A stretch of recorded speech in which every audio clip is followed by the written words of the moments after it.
Hello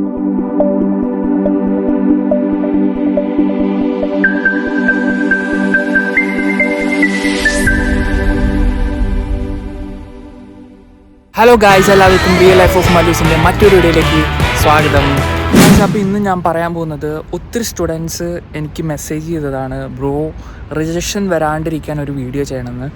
അപ്പോൾ guys, ഇത് rejection വരാണ്ടിരിക്കാനും rejection ആയവരും ഈ വീഡിയോ മസ്റ്റായിട്ട് കാണാൻ ശ്രമിക്കുക. അതിപ്പോൾ ഏത് കൺട്രിയിലുള്ളവരായിക്കോട്ടെ, നിങ്ങൾക്ക് ഇത് വാച്ച് ചെയ്യാം, നിങ്ങൾക്കൊരു ഹെൽപ്ഫുൾ ആവുമെന്ന് ഞാൻ കരുതുന്നു. അപ്പോൾ ഗൈസ്, അപ്പോൾ നമുക്ക് വീഡിയോ കിടക്കാം.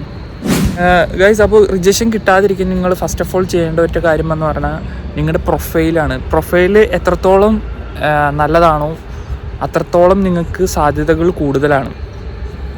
ഇപ്പോൾ ബാച്ചിലേഴ്സ് പഠിക്കുന്നവരാണെങ്കിൽ 50 or 16% എബോവ് ഉണ്ടെങ്കിൽ നിങ്ങൾക്ക് തീർച്ചയായിട്ടും ഇവിടെ അപ്ലൈ ചെയ്യാൻ പറ്റും. അതുപോലെ ബാച്ചിലേഴ്സ് നാട്ടിൽ കഴിഞ്ഞവർ 75% എബോവ് ഉണ്ടെങ്കിൽ നിങ്ങൾക്ക് തീർച്ചയായിട്ടും ഇവിടെ അപ്ലൈ ചെയ്യാൻ പറ്റും. ഗൈസ്, ഒത്തിരി സ്റ്റുഡൻസിന് അവരുടെ പ്രൊഫൈലിൽ ചിലപ്പോൾ ഗ്യാപ്പ് ഉണ്ടാവാം, അതുപോലെ തന്നെ മാർക്കിന് എന്തെങ്കിലും വേരിയേഷൻസ് ഉണ്ടാവും. അങ്ങനെ ഉണ്ടാകുന്ന ഒത്തിരി സ്റ്റുഡൻസ് ഉണ്ട്, അങ്ങനെ റിജക്ഷൻ കിട്ടിയവരും ഉണ്ട്.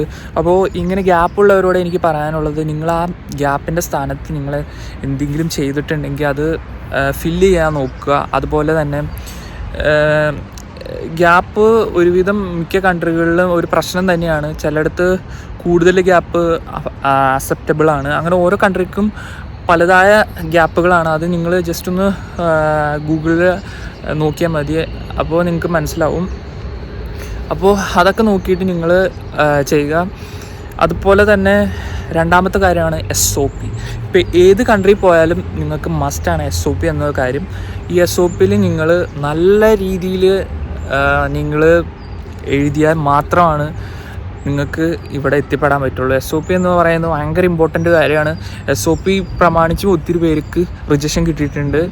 അപ്പോൾ SOPയിൽ നിങ്ങൾ എഴുതുമ്പോൾ പ്രത്യേകമായിട്ട് ശ്രദ്ധിക്കുക. നിങ്ങൾ ഏത് കൺട്രിയാണോ പോകുന്നത് ആ കൺട്രി പോയിട്ട് നിങ്ങൾ തിരിച്ചിങ്ങോട്ട് വരുമെന്ന് അവരെ അതിൽ എഴുതാൻ ശ്രമിക്കുക.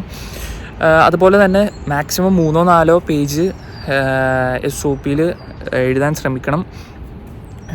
പിന്നെ അധികം വലിച്ചു വാരിയോ ഒന്നും എഴുതരുത്. നമുക്ക് ഇമ്പോർട്ടൻ്റ് കാര്യം, അതുപോലെ തന്നെ കാര്യമായിട്ടുള്ള കാര്യങ്ങൾ മാത്രം അവർക്ക് വായിക്കുമ്പോൾ ഇഷ്ടം തോന്നണം. അത് ലൈക്ക് ഇത് ശരിയാണല്ലോ എന്നുള്ള ഒരു ഇത് തോന്നണം. അല്ലാതെ വാരി വലിച്ച് ഒരിക്കലും എഴുതാൻ ശ്രമിക്കരുത്. പിന്നെ നിങ്ങൾ SOP മസ്റ്റായിട്ട് ക്രോസ് ചെക്ക് ചെയ്യണം. ബിക്കോസ് SOPയിൽ എല്ലാം ഇരിക്കുന്നത് SOP നല്ല രീതിയിൽ ക്രോസ് ചെക്ക് 3, 4, 5 വട്ടം ക്രോസ് ചെക്ക് ചെയ്യുക. അത് കഴിഞ്ഞിട്ട് നിങ്ങൾ അറിയാവുന്നവരുടെ കയ്യിൽ കൊടുത്തിട്ട് ക്രോസ് ചെക്ക് ചെയ്യുക. എന്തെങ്കിലും മിസ്റ്റേക്സ് ഉണ്ടോ, കറക്റ്റാണോ അല്ലയോ ഇതൊക്കെ നിങ്ങൾ നോക്കുക. ബിക്കോസ് SOP കൊണ്ട് ഒത്തിരി പേർക്ക് റിജക്ഷൻ കിട്ടിയിട്ടുണ്ട്. അതുകൊണ്ടാണ് ഞാൻ നിങ്ങളോട് പിന്നെ അതുപോലെ തന്നെ നിങ്ങൾക്ക് ഗ്യാപ്പ് ഉള്ളവരാണെങ്കിൽ ആ ഗ്യാപ്പ് നിങ്ങൾ SOPയിൽ മെൻഷൻ ചെയ്യാൻ പ്രത്യേകമായിട്ട് ശ്രദ്ധിക്കണം. നിങ്ങൾ ഇന്ന സമയത്ത് ഇന്നത് ചെയ്യായിരുന്നു, ഡേറ്റ് ഉൾപ്പെടെ നിങ്ങളതിൽ എഴുതുക. പിന്നെ SOP അടിപൊളിയായിട്ട് എഴുതുക. പിന്നെ ഒട്ടുമിക്ക ആൾക്കാരും ഇങ്ങോട്ട് വരുന്നത് ഏജൻസി ത്രൂസാണ്. അപ്പോൾ അവർ നിങ്ങളോട് ഇന്ന ഡോക്യുമെൻറ്റ്സ് വേണം അങ്ങനെ പറയുമ്പോൾ നിങ്ങൾ ഓട്ടോമാറ്റിക്കായിട്ട് ചിന്തിക്കുന്നു ഇതൊക്കെ മതിയല്ലോ എന്ന് ചിന്തിച്ച് നിങ്ങൾ അവർ പറയുന്ന ഡോക്യുമെൻറ്റ്സ് ആയിട്ട് മാത്രം പോകുന്നവരുണ്ട്. എന്നെ പറ്റിച്ച ഒരു വീഡിയോ ഞാൻ ഒരു വീഡിയോ ഇട്ടിട്ടുണ്ടായിരുന്നു. അത് കാണാത്തവർ പോയി കാണുക. അതിൽ പറയുന്നുണ്ട് ഞാൻ. അപ്പോൾ നിങ്ങൾ ആ ഡോക്യുമെൻറ്റ്സ് മാത്രം മതിയോ ഇല്ലയോ എന്ന് നോക്കിയിട്ട് വേണം പോകാൻ.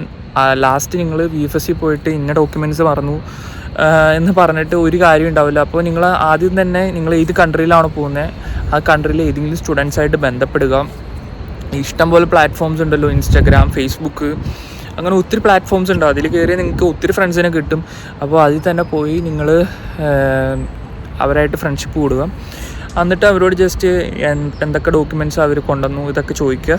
പിന്നെ ഗൈസ്, റിജക്ഷൻ എങ്ങനെയാണ് അറിയണേന്ന് പറഞ്ഞാൽ ചിലപ്പോൾ 40-45 ദിവസം കൂടുതലാവുകയാണെങ്കിൽ അത് ചിലപ്പോൾ അത് ഡിപ്പെൻസ് ആണ്. നമുക്ക് ഓവർ തിങ്ക് ചെയ്യാൻ പറ്റില്ല. ചിലപ്പോൾ അത് റിജക്ഷൻ ആയിരിക്കും. ഒട്ടുമിക്ക റിജക്ഷൻ അല്ലാത്ത സക്സസ് ഒക്കെ പെട്ടെന്ന് ആണ് വരുന്നത്, അപ്രൂവ് ആവുന്നതൊക്കെ. പിന്നെ റിജക്ഷൻ റീഅപ്ലൈ ചെയ്യുന്നവർക്ക് 3-4 മാസം എന്തായാലും പിടിക്കും. അപ്പോൾ അതുവരെ വെയിറ്റ് ചെയ്യണം. അപ്പോൾ റീഅപ്ലൈ ചെയ്യുമ്പോൾ നിങ്ങൾ എന്താണ് റീസണും ജെന്യുവനായിട്ട് നല്ല രീതിയിൽ റീസർച്ചും ചെയ്ത് നോക്കുക, മറ്റുള്ളവരോട് ചോദിക്കുക.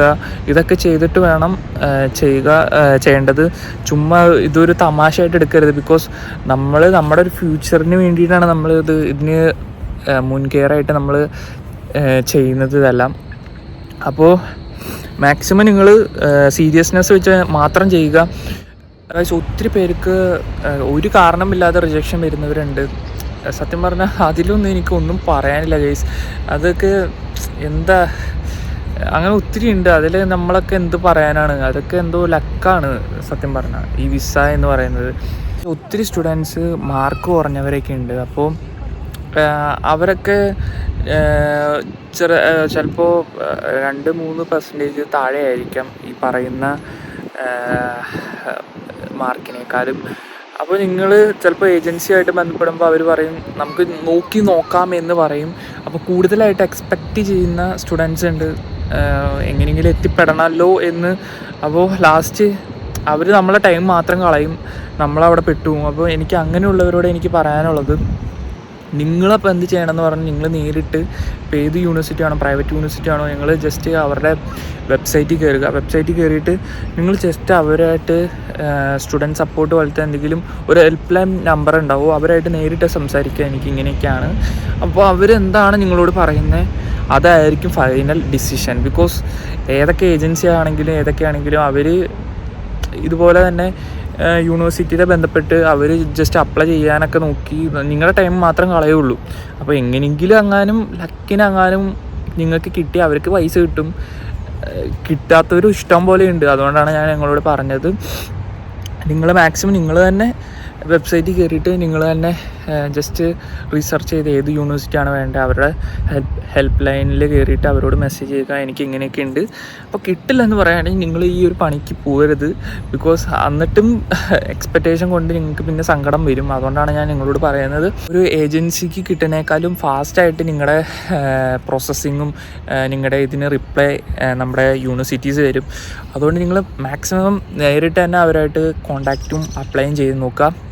ഓക്കെ, ഈ വീഡിയോ മസ്റ്റായിട്ട് നിങ്ങൾ ഇങ്ങോട്ടേക്ക് ഏത് കൺട്രി പോകുന്നവരായിക്കോട്ടെ നിങ്ങൾ അവർക്ക് അയച്ചു കൊടുക്കുക.